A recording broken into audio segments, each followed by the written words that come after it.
Donc, bonjour à tous, on va continuer la section 4.2 qu'on n'avait pas terminée. Ce qu'on avait fait dans la section 4.1, en fait, c'est qu'on avait été capable d'identifier les minimums et les maximums de fonctions sans avoir besoin du graphique comme tel. Ce qu'on va faire aujourd'hui, c'est à peu près la même chose, sauf qu'au lieu d'utiliser la dérivée première, on va utiliser la dérivée seconde. Donc, qu'est-ce qu'on va faire? On va aller regarder une fonction. Donc, on a la fonction que j'ai choisi d'aller regarder, c'est celle-ci. Et on va regarder sa dérivée seconde et on va essayer de trouver une espèce de théorème comme pour la dérivée première, c'est-à-dire, la dérivée première, on disait quand la fonction est croissante, la dérivée est positive. On va essayer d'avoir une espèce de théorème identique, mais avec la dérivée seconde. Donc, quand la dérivée seconde est positive, alors la fonction est, on va chercher ce que c'est. Puis même chose, quand la dérivée seconde est négative, alors la fonction est, non, non, non.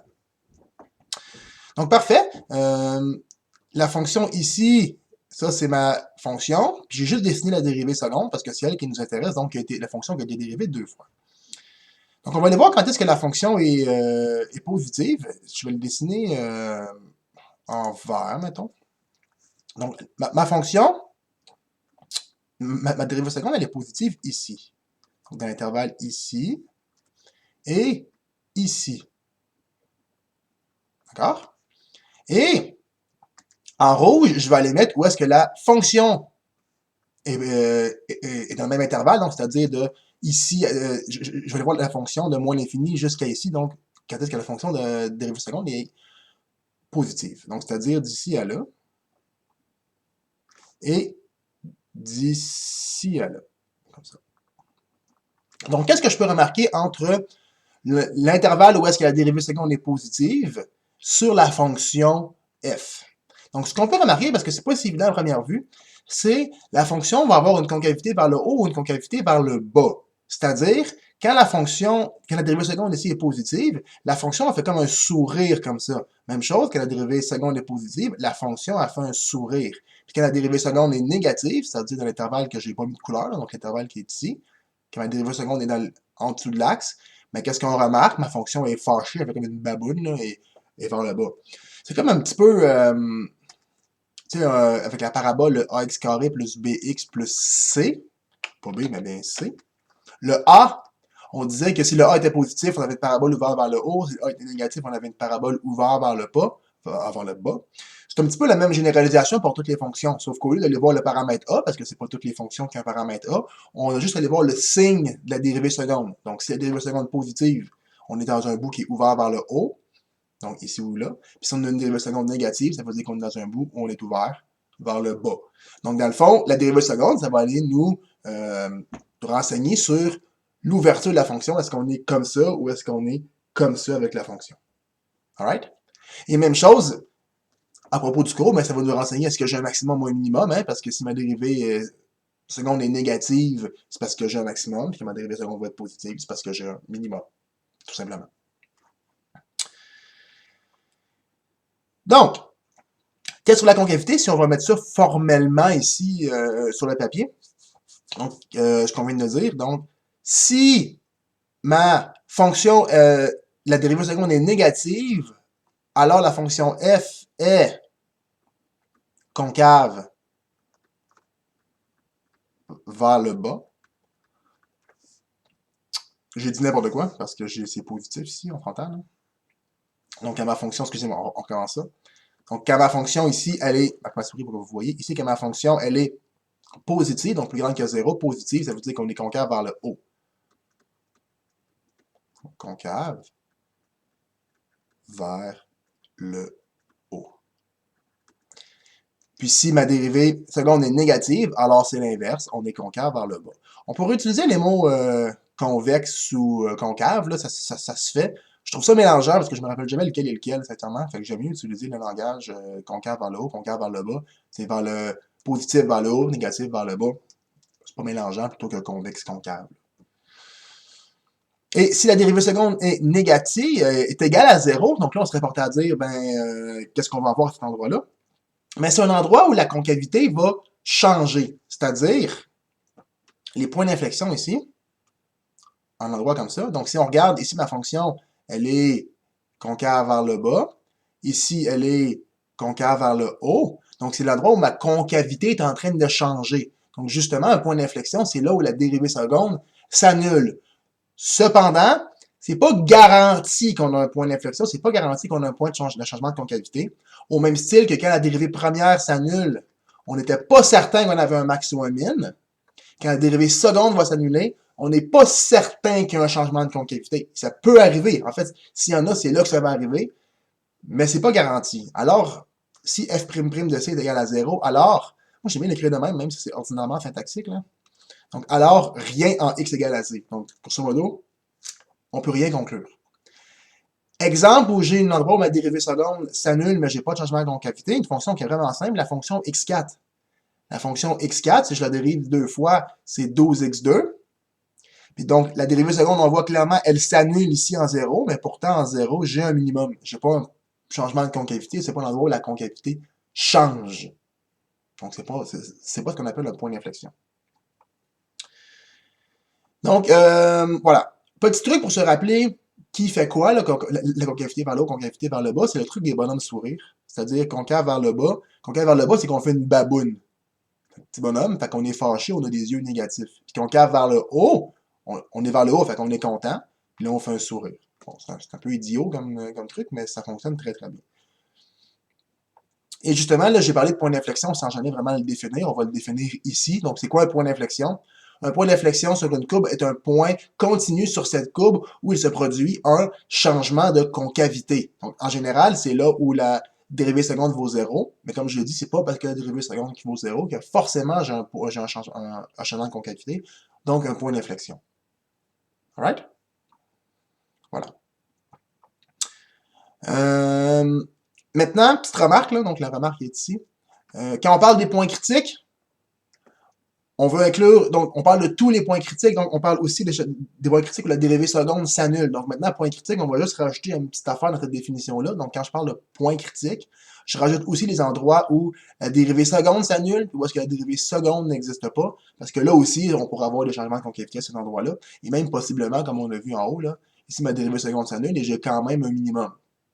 Donc dans ma définition de point critique, je rajoute maintenant les points critiques de dérivée seconde et des dérivées premières. Maintenant, thèse de dérivée seconde. Donc, comment qu'on fait pour savoir si j'ai un maximum ou un minimum grâce à ma dérivée seconde? Ben, ce qu'on va faire, en fait, là, donc, si j'ai une fonction qui est continue, puis qui est dérivable deux fois, évidemment. Donc, si j'ai un endroit où est-ce que ma dérivée première s'annule et que ma dérivée seconde est positive, donc ma dérivée première s'annule, donc j'ai possiblement un max ou un min à cet endroit-là, et ma dérivée seconde est positive. Si ma dérivée seconde est positive, ça veut dire que je suis concave vers le haut, donc je fais un sourire.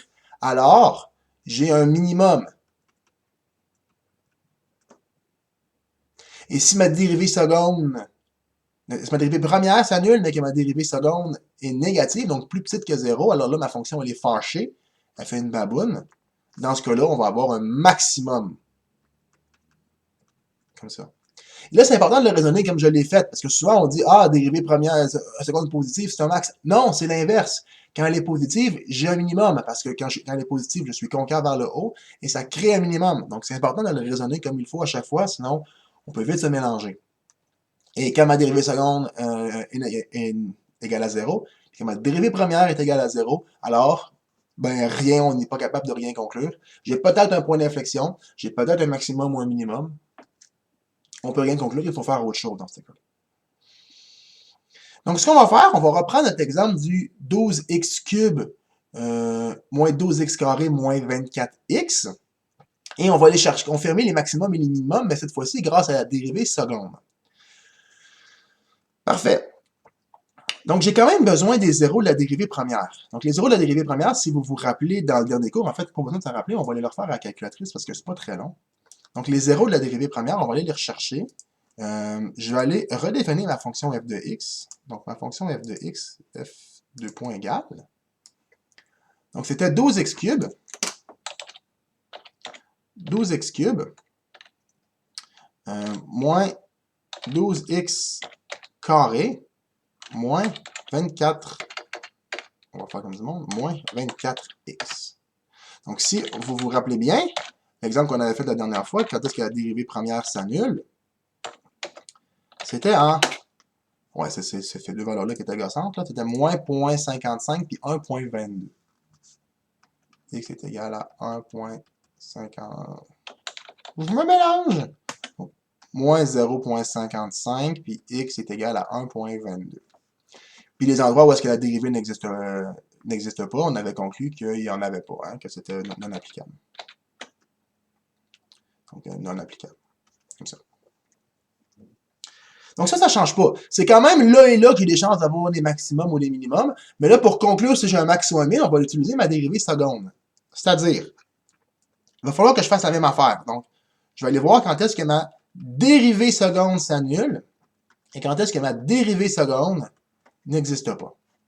Là, pour faire ça, je vais aller me définir une nouvelle fonction dans ma calculatrice, mais pour la dérivée seconde. Donc, je vais l'appeler, et là, vous devez faire la même chose que moi, c'est bien important pour que votre calculatrice ait le bon réglage. Là.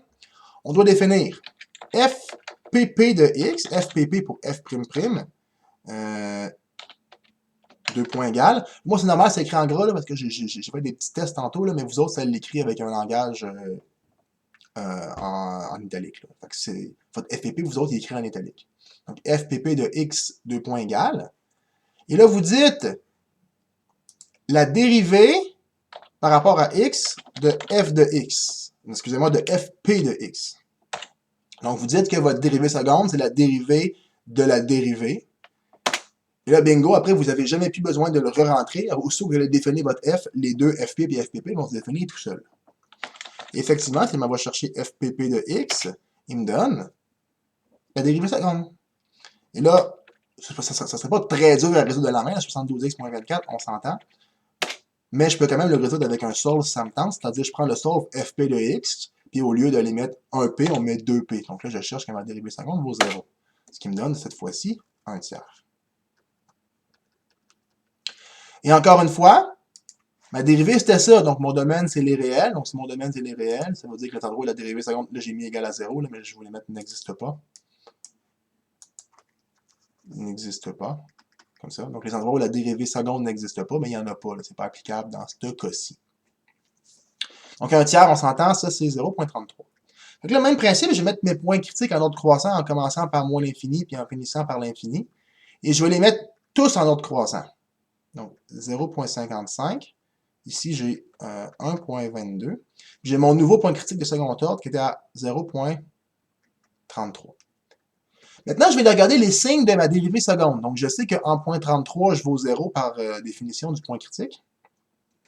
Et je vais aller étudier les signes de ce côté-ci et de ce côté-là. Même principe, je vais aller tester un point avant 0.33. C'est-à-dire, je vais faire FPP... FPP de 1 point avant 0.33, mais donc 0 parce que c'est facile, moins 24. Tant qu'être dans la calculatrice, je vais aller tester 1 point après 0.33, mettons 1, qui me donne 48. Donc, je passe du négatif au positif. Puis je sais que, vu que j'ai juste un 0, mes signes ne peuvent pas changer ailleurs. Alright? Maintenant, on se rappelle, les deux points qui étaient ici, c'est des points où j'ai des chances d'avoir des max ou des min. Là. Mais on n'est pas garanti. On avait déjà conclu qui était quoi au dernier cours avec la dérivée première, mais là, on devrait obtenir la même réponse, mais avec ma dérivée seconde. Donc, qu'est-ce que j'ai ici? Puisque ma dérivée seconde ici, elle est négative, ça veut dire que ma fonction, elle est fâchée, donc elle fait une baboune. Puis ici, ma dérivée seconde, elle est positive, donc ma fonction, elle est contente, elle fait un sourire. Donc ici, j'ai un max, puis ici, j'ai un min. Puis on avait conclu au dernier cours, là, pour les mêmes considérations qu'au dernier cours, qui était relatif, en allant voir les limites à moins et à plus l'infini, on se rendait compte que ça allait à l'infini, ça allait à moins l'infini, fait qu'il fallait que ce soit des relatifs, si vous vous rappelez. Donc là, comme vous voyez, j'ai été capable d'aller chercher les mêmes informations, mais cette fois-ci en regardant la dérivée seconde. Si vous vous dites, oui, mais là, on pouvait déjà le faire avec la dérivée première, il me semble que c'est bizarre. Ouais, mais là, vous allez voir, là, on va aller chercher quelque chose d'un petit peu plus fort. Là. Fait on va faire un autre exemple, puis après, je vais vous dire qu'est-ce qu'on peut aller chercher avec la dérivée seconde. Vous allez voir, c'est quand même cool ce qu'on peut faire avec ça. Donc voilà. Donc, ce que je vous demande de faire dans le prochain exercice, c'est de faire exactement la même chose que j'ai faite, mais avec l'exemple que vous avez fait au dernier cours, c'est-à-dire avec XEX. Allez me confirmer que ce qu'on avait trouvé tantôt au dernier cours, c'était bien un minimum, mais cette fois-ci en regardant la dérivée seconde. Donc, faites pause à la vidéo, allez faire les calculs, puis quand vous êtes prêts, repartez la vidéo. Moi, je corrige tout de suite. Donc, calculatrice, je vais aller définir ma fonction f de x, 2 points égal, c'était x multiplié par e à la x. N'oubliez pas de prendre ce e-là, sinon ça ne marchera pas. Donc voilà, et comme je vous ai dit, là, FPP de x, c'est défini tout seul. Alors, regardez, il est là, le FPP de x, merveilleux, il est ici. Donc ça, je vais juste le tasser une seconde. Si on se rappelle bien, au dernier cours, la dérivée était égale à, quand la dérivée était égale à 0, on peut aller le recalculer, c'est pas très très long, là. Je vais aller chercher celui-là, puis je vais enlever un p, comme ça. Ça me donne en x égale à moins 1. Donc, en x égale à moins 1. Puis quand est-ce que ma dérivée première, elle n'existe pas? On avait conclu que ce n'était pas applicable ici parce que le domaine, c'était les réels. Maintenant, on va aller jouer au même jeu. Là, je l'écris avec un P, mais je vais le dire f'. Donc, f' de x. On va chercher que ma dérivée seconde, c'est 0. Puis quand ma dérivée seconde n'existe pas. Donc, ma dérivée seconde, on l'avait vu tantôt. On l'avait dit rapidement, là. Donc, c'était x plus 2 e à la x. Fait que clairement, ici, mon domaine, c'est les réels. Donc, ma dérivée seconde ici n'existe pas, il n'y en aura pas de point, ça va être encore pas applicable. Mais on va aller voir quand est-ce que ma dérivée seconde vaut 0. On arrive en x est égal à moins 2. Donc, conclusion, ici, j'ai x égale à moins 2. Puis j'ai x, je ne veux pas de x ici. Donc ici, je n'existe pas. Bon, parfait. Donc, on va aller mettre mes points critiques en ordre croissant, donc de moins l'infini à l'infini, moins 2 et moins 1. Là, on regarde juste la dérivée seconde. Alright? Donc, c'est juste ici qu'on s'annule. Puis moins 1, ça, c'était pour la dérivée première. On l'a déjà fait plus haut. Là. Il n'y a juste pas la ligne de la dérivée première ici. Là. Mais on l'a fait plus haut. Maintenant, je vais aller tester un point de ce côté-ci, un point de ce côté-là. Donc, un point avant moins 2. Un point avant moins 2. Donc, FPP de moins 3, par exemple. Ce qui me donne... Ici, ça va être négatif parce qu'il y a un petit moins. Mais si vous n'êtes pas sûr, vous pouvez toujours l'évaluer. Donc, là, c'est clairement négatif. J'aurais dû tester un autre point, là, mais en tout cas. Notre autre point, FPP de plus grand que moins 2, mettons 0. J'aurais pu prendre moins 1, mais 0, c'est plus beau. On arrive sur un entier à cause d'exponentielle. Donc, ça me fait 2. Donc, positif, entre autres. Donc, plus, plus, plus, plus. Voilà. Donc, ici, négatif, négatif, positif, positif. Ça ici,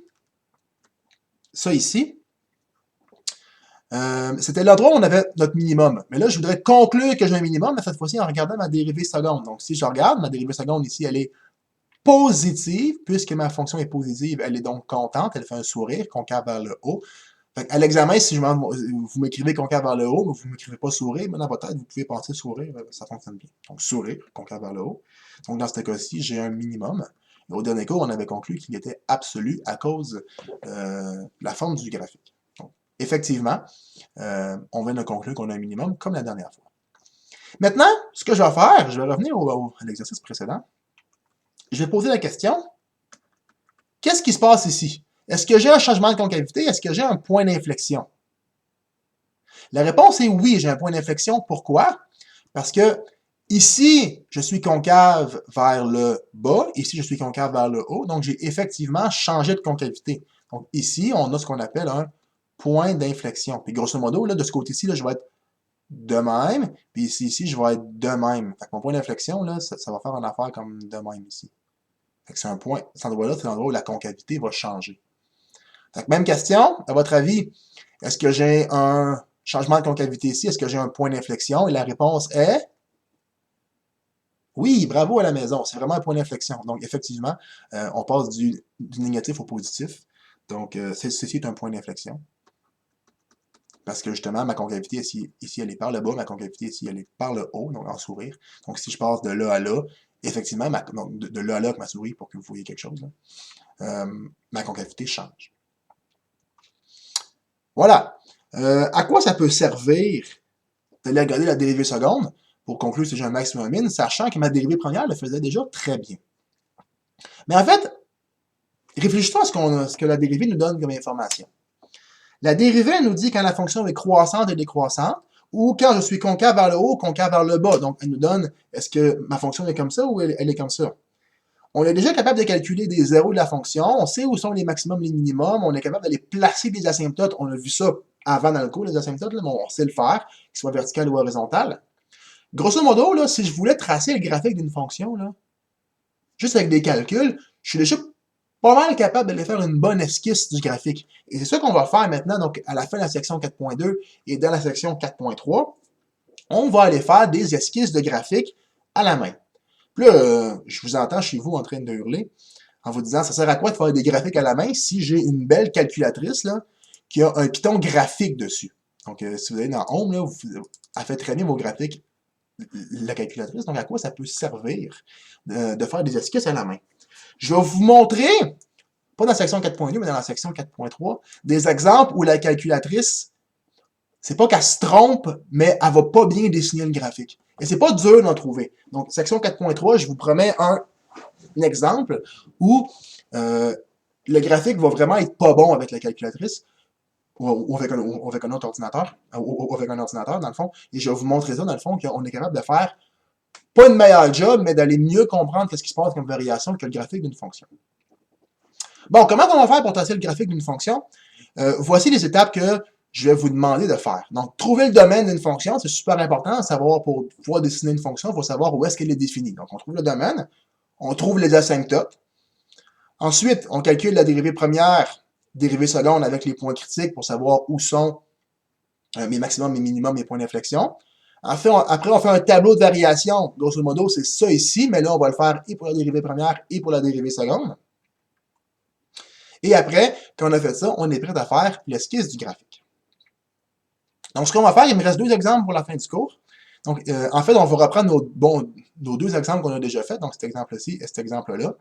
Et avec tout ce qu'on connaît, on va essayer d'aller tracer le graphique des fonctions. Voilà. On l'a déjà fait, ça ici. Fait que comme vous voyez, j'ai déjà rempli, moi, les points en bas qu'on avait déjà calculés. Donc, je les ai faits d'avance pour sauver un petit peu de temps. Donc, si vous voulez les écrire dans vos notes de cours, faites pause, allez les retranscrire. Et après, on va pouvoir continuer. Donc, les points que j'ai trouvés ici, là, c'est les points où est-ce que la dérivée s'annulait, là. Donc, la dérivée première s'annulait. C'était mon moins 0.55, puis le 1.22. Puis les autres points, c'était là où la dérivée seconde s'annulait, mon moins 0.33. Donc, c'est de là qu'ils viennent. Donc, grosso modo, là, ce que j'ai fait ici, là, j'ai déjà fait étape 3, étape 4. On l'avait déjà fait dans les explications plus haut. Donc, ça, grosso modo, c'est mon étape 3 et 4, là, si je peux vous dire. Maintenant, étape 1, oui, on le fait dans le désordre, mais qu'est-ce que vous voulez que je vous dise? Étape 1, le domaine. Donc, c'est quoi le domaine de ma fonction? Donc, si on regarde, j'ai pas de division par 0, j'ai pas de log, j'ai pas de racine. Conclusion, domaine, c'est les réels. Étape 2, c'était quoi? C'était les asymptotes. Donc, trouver toutes les asymptotes. Donc, puisque mon domaine, c'est les réels et que j'ai pas de division par 0, j'ai pas d'asymptote verticale, il me reste les asymptotes horizontales. Mais ça, je les avais calculés au dernier cours avec la calculatrice. Donc, la limite, quand x tend vers moins l'infini de f de x, on avait conclu que c'était moins l'infini. Puis la limite, quand x tend vers l'infini de f de x, on avait conclu que c'était l'infini. On avait fait ça au dernier cours. Sinon, on peut prendre la calculatrice, puis aller le calculer directement. Voilà. Donc, étape 1, étape 2, étape 3, étape 4. Étape 5, le tableau de variation. C'est quoi le tableau de variation? C'est, première ligne, les points critiques en ordre croissant. Deuxième et troisième ligne, les signes de la dérivée première, les signes de la dérivée seconde. Donc, c'est ce qu'on a fait, dans le fond, au début de ce cours-ci, puis à l'autre cours. C'est juste que là, je les ai retranscrits directement parce qu'on l'avait déjà fait. Donc ici, c'est là que ma dérivée première s'annulait. Les signes, c'est là que ma dérivée seconde s'annulait. Les signes, hein, mais comme je peux vous montrer, là, c'est la même cochonnerie que j'ai réécrit. Là. Maintenant, ce qu'on met dans la dernière ligne, c'est toutes les informations pertinentes pour aller tracer le graphique de la fonction. C'est-à-dire, on va faire ce qu'on appelle l'esquisse locale de courbe. L'esquisse locale de courbe, c'est quoi? C'est de faire un dessin à quoi ressemble le graphique en utilisant les deux informations qu'on a ici. Donc, par exemple, si j'utilise les deux informations que j'ai ici, je suis dérivée première positif, donc croissant, et dérivée seconde négatif, donc concave vers le bas. Donc, si je suis concave vers le bas, mais croissant, ça veut dire que je suis sur cette partie-là de la parabole, si on veut. Donc, je suis en train de monter, mais concave vers le bas. Même chose pour ce qui se passe ici. Concave vers le bas, mais en train de monter. Ici, avec ma souris pour que vous voyez, ici, je suis encore concave vers le bas, mais cette fois-ci, je suis décroissant. Donc, je suis dans la partie décroissante de la parabole, si on veut. Donc, je suis en train de descendre comme ça. Donc, conclusion, qu'est-ce que j'ai ici? Clairement, si je mets les deux ensemble, le petit bouquet là, puis le petit bouquet là, j'arrive avec un maximum. Lui, je ne vais pas tout de suite, je vais aller faire lui ici. Donc, lui, je suis décroissant, mais là, je suis en sourire, je suis maintenant concave vers le haut. Donc, c'est comme une parabole, mais dans la partie décroissante de la parabole. Donc, je suis comme ça, en sourire, mais en train de descendre. Et qu'est-ce que j'obtiens à 0.33, comme on l'avait conclu? On voit très bien ici, là, si je mets les deux petits bouts ensemble, là, si vous les dessinez ensemble, là, ça fait bien un changement de concavité. Là. Donc, j'ai bien un point d'inflexion ici. Donc, PI, point d'inflexion. Ici, donc sourire mais croissant, donc mon sourire, donc ma parabole est ouverte vers le haut, je suis concave vers le haut, mais je suis sur la partie qui est montante, donc je suis comme ça, et conclusion ici, j'ai bien mon minimum. Et j'ai la même chose ici, là, parce que c'est le même signe. Maintenant, je vais l'indiquer à moins l'infini et à l'infini les réponses de mes limites, c'est-à-dire à moins l'infini, ma fonction, elle valait moins l'infini, puis à l'infini, ma fonction, elle valait l'infini. On l'indique, c'est une information qui est pertinente pour tracer le graphique. Maintenant, c'est grâce à ces deux informations-là ici que je sais que mes maximums sont relatifs, les deux. Comme ça. Et dernière chose qui va être utile pour tracer le graphique, c'est les valeurs de mes points critiques dans ma fonction. Donc, je vais aller évaluer cette fonction-ci, cette fonction-là et cette fonction-là. Donc, pour ce faire, je vais réutiliser ma calculatrice. Donc, on va venir dans Calcul. Bon, j'ai un petit bug, je vais faire pause de la vidéo, bougez pas. Bon, je m'étais perdu dans ma calculatrice, là. Je suis revenu. OK, bon, là, je suis dans mon... où est-ce que j'ai fait mes calculs? Je vais aller redéfinir mon f de x. Là, je pourrais le réécrire, ou si vous êtes bien paresseux, là, vous pouvez aller rechercher la dernière fois que vous l'avez défini, là. Donc, comme par exemple, ici. Comme ça, je le rappelle, j'ai sauvé un petit peu de temps, comme ça. Là, je vais aller tester qu'est-ce que ça vaut f de moins 0.55. Donc, on arrive à 7.57. Ici, j'ai 7.57. Je vais aller l'écrire tout de suite, là, parce que je ne me rappellerai jamais toutes mes valeurs. Ensuite, j'ai f de 0.33, moins 8.79. Donc, moins 8.80 si j'arrondis, là. Moins 8.80. Et mon f de 1.22, on arrive à moins 25.35. Comme ça. Donc voilà. Maintenant, on va aller tracer notre graphique. Je vais vous montrer comment on fait. C'est pas vraiment compliqué. Il faut quand même un petit peu de pratique pour bien le pogner, là, mais quand on l'a, après, ça va assez bien. Donc, l'idée pour commencer à aller tracer le graphique, c'est de commencer par aller placer nos points critiques parce qu'on sait à quoi ça ressemble. Et je vous conseille de le faire à la mine. De toute façon, si vous faites des maths à l'encre, vous êtes un peu malade. Donc, allons-y. On va aller placer nos 3 points critiques, c'est-à-dire j'en avais un à moins 0.55, ici 0.33, et ici 1.22. Comme vous pouvez remarquer, l'ordre de grandeur, l'échelle, je m'en fous. Là. Ça, c'est 1.33, ça, c'est 1.22. C'est un peu crackpot là, comme ordre de grandeur. C'est pas grave, là, on se fout de l'échelle, même si c'est pas proportionnel. Pour autant que votre 1.22, il n'arrive pas de ce côté-là, du 1.33, on va bien s'entendre. Maintenant, même chose en Y, je vais aller placer mes points en Y. Donc, mettons, je vais dire que 7.57, c'est ici. Je vais dire que moins 8.80, c'est là, donc le point qui est ici, le point qui est là. Puis, moins 25.35, le point qui est ici. Et là, regardez bien ça. Ça, c'est un max, on le sait, on va juste faire une petite affaire de max. Ça, c'est un min, on le sait, on va juste faire un petit symbole de min. Ça, c'est un changement de concavité. Fait que c'est ici, là, grosso modo, là, je vais passer du concave vers le haut au concave vers le bas. Et probablement que ça, on va être obligé de l'effacer parce qu'on n'arrivera pas. Mais vous allez voir, là, c'est juste pour se donner un petit feeling. Maintenant, qu'est-ce que je sais? Je pars de moins l'infini. Donc ici, là, dans le tableau, je suis en haut, là. Donc je pars de moins l'infini. Puis je monte jusqu'à mon maximum. Ben, c'est pas compliqué. Vous partez de moins l'infini. Puis vous montez jusqu'à votre maximum. Comme ça. Comme que je vous ai dit, là, ce que vous avez fait comme trait, là, vous pouvez l'effacer après. C'est juste pour vous enligner. Après, une fois que vous êtes rendu là, vous partez de votre maximum et vous descendez jusqu'à votre point d'inflexion. Donc, vous descendez jusqu'à votre point d'inflexion, donc jusqu'ici. Donc, vous descendez jusqu'à votre point d'inflexion.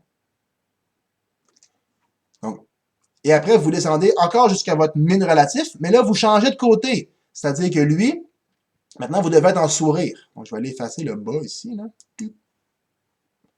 Puis là, je descends en sourire. Puis après, je monte en sourire ici, puis jusqu'à l'infini. Joue. Comme ça. Tout simplement. Et donc, grosso modo, c'est à ça que ressemble un graphique. Et là, quand on finit de tracer un graphique, on va identifier les points. Ici, on avait un max absolu. Ici, on a un point d'inflexion. Puis ici, j'ai un min. C'est relatif. Je l'ai mis absolu, là, mais il est relatif. Là. Voilà. Et là, je viens de réussir à faire une esquisse de mon graphique. Fait que ce que je vais faire, là, on va aller prendre la calculatrice. Et on va essayer d'aller se contre-vérifier, voir si le graphique ressemble vraiment à ça. Donc, on va aller chercher notre mode graphique avec la calculatrice. Ça veut dire qu'on va revenir dans le menu, graphique, CTRL-G pour aller tracer une fonction. Et ma fonction, je sais pas si, je pense pas qu'il va la pogner ici. Hein? Ouais, non, parce que ça vient du Scratchpad. OK. Dans ce cas-là, on va revenir le faire dans mes classeurs, dans enregistrer. Puis, là, ce que je vais faire, dans le fond, je vais aller dans Doc, Insertion. Je vais aller rajouter un graphique ici. Je vais faire un graphique comme ça. Puis là, je redis avec un graphique. Puis là, maintenant, il va reconnaître mon f de x parce que je suis dans le même classeur. J'ai mis mon graphique dans mon même classeur. Donc, f de x. Là, on voit ici que mon zoom n'est pas super bon. Là. On pourrait l'ajuster ici, mon zoom, en gossant dans fenêtre zoom. Donc, je pourrais faire... peut-être arrière, ça va marcher. Là. Donc, zoom, arrière. Zoom, arrière. Oh, comme ça, regardez. Là, on commence un peu à le voir. Là. Fait que là, on monte ici, on redescend, puis on remonte. Là, évidemment, là, lui, l'axe part de moins 37 à 42. Là. Fait que c'est sûr que le graphique a l'air un peu plus compressé. Mais si j'ajustais mon axe des X un peu plus efficacement, c'est-à-dire si j'ajuste mon axe des X, réglage la fenêtre. Donc, si j'y vais de, mettons, je sais pas moi, moins 10 à 10, ça ressemble quand même pas mal à mon affaire. Là, si vous remarquez, oui, mais là, il y avait un 0 ici, tu ne l'as pas mis. Effectivement, je ne l'ai pas mis, le 0, je ne l'ai pas calculé. Mais si on l'avait calculé, on aurait pu le mettre. C'est pas quelque chose que je vous demande de les placer les zéros, parce que ça peut être des fois tough à aller les chercher. Donc, oui, effectivement, le graphique est plus précis, lui, parce qu'il a placé le 0 comme faux, là. Mais si vous remarquez, là, je ne vous le demande pas. C'est pas écrit ici, là, trouver les zéros. Donc, c'est pas quelque chose que je vous demande. Donc, voilà, je vous demande d'aller faire cet exercice-là. Donc, dans le fond, c'est encore une fois la même fonction que vous avez. Donc, vous le faites chez vous, vous faites pause, puis quand vous êtes prêt, vous pouvez repartir la vidéo. Vous pouvez réutiliser le début du graphique. Là. Dans le fond, on a l'étape 3 et 4 qui est déjà faite pour nous autres. Donc, il vous reste à faire étape 1, 2, 5, 6. Donc, voici la correction. Donc, encore une fois, là, les points ici, j'ai trouvé mes points critiques, ça c'est déjà fait. Fait on va tout de suite aller faire mon étape 1, c'est-à-dire le domaine de la fonction. Donc, c'est quoi le domaine de la fonction g? C'est ça ici, clairement, c'est les réels, parce que j'ai pas de division par 0, j'ai pas de log, puis j'ai pas de racine d'indice pair. Mon domaine, c'est les réels. Ensuite, les asymptotes. Ça, on ne l'avait pas fait au dernier cours, donc on va être obligé d'aller calculer la limite quand x tend vers l'infini de g de x, et la limite quand x tend vers moins l'infini de g de x. Donc, on va utiliser le calcul, c'est-à-dire, donc pour revenir ici, là, pour revenir à votre menu, on peut cliquer ici, comme ça, là, puis on revient dans notre ancienne page. Maintenant, on va aller redéfinir notre fonction. Vu qu'elle n'est pas très compliquée, je vais la redéfinir directement ici. Ça va probablement être moins long qu'aller la chercher. Vu que c'était juste x, e à la x. Comme ça. Terminé. Donc, on va aller faire maintenant la limite quand x tend vers l'infini, de f de x. On arrive à l'infini, puis tant qu'à être dans la calculatrice, on va aller faire aussi moins l'infini, et là, on arrive à 0. Donc ici, j'ai l'infini, et ici, j'ai 0. Conclusion, ici, j'ai une asymptote donc ici, j'ai une asymptote horizontale en y est égal à 0. Alright? Ça va être une information pertinente à l'écrire dans votre tableau de variation. Donc, c'est pour ça qu'on l'a calculé. Plus tard, on va aller le mettre là-dedans. Là. Ça va être super important. Maintenant, qu'est-ce qu'il nous restait à faire? On a fait l'étape 1, on a fait l'étape 2. Étape 3, 4, on les a fait dans les deux derniers cours. Là. On ne va pas les refaire ici. Étape 5, elle est faire notre tableau de variation. Donc là, les deux premières lignes étaient déjà faites pour nous autres. On a déjà testé les signes avant, on ne va pas le refaire. Il me reste simplement à aller faire ma dernière ligne.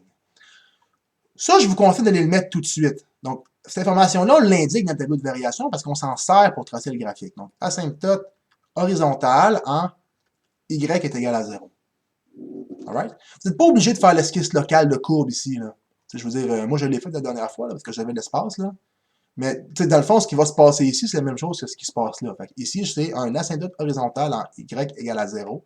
Donc, je l'ai indiqué dans mon tableau de variation. Puis ici, tant qu'à faire, on va l'indiquer là.